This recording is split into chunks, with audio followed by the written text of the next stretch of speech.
आता वळूयात पुढच्या बातमीकडे। वाशिममध्ये शेतकऱ्यांना पूरस्थितीचा मोठा फटका बसलाय। शेतकरी एकनाथ भांदुर्गे यांचं 2 एकर पीक वाहून गेलंय, त्यामुळे शेतकरी आर्थिक अडचणीमध्ये आलेत।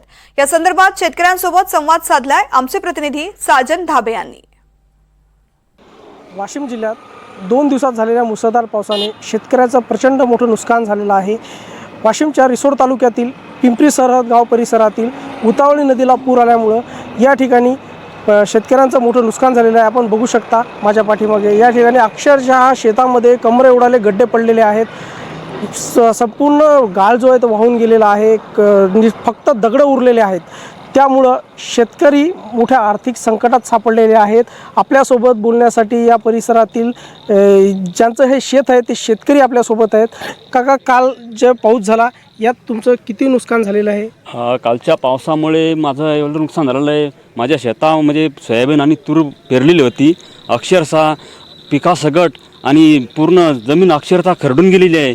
4 ते 5 फुटापर्यंत जमीन खरडून गेली असल्यामुळे माझ्या शेतीत सर्व फक्त आता दगडच उरलेले आहेत। माझं नाव एकनाथ भांदुर्गे असून पिंपरी सरहदीतील रहिवासी असून ही माझी शेती आहे सर। किती एकर शेती आहे तुमची? माझ्या एकर 2.25 एकर शेती सर। याच्यावरच माझा उदरनिर्वाह चालतो। काय पीक होतं शेतामध्ये? यात सोयाबीन आणि तूर पेरलेली होती सर। किती खर्च आला होता तुम्हाला? त्याला जवळपास म्हणजे मला खता वगैरे सगळं मला जवळपास 18,000 खर्च आला होता।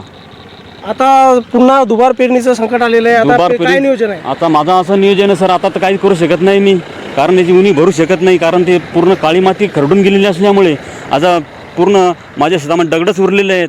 आता मी एवढ्या आर्थिक संकटामध्ये आहे की शासनाने पूर्णतः सर्वे करून मला योग्य ते मदत करावी। त्यामुळे यांना आर्थिक मदत तातडीने जाहीर करावी अशी मागणी या शेतकऱ्यांनी आता केलेली आहे। साजन धाबे, इंडिया टीव्ही मराठी, वाशिम।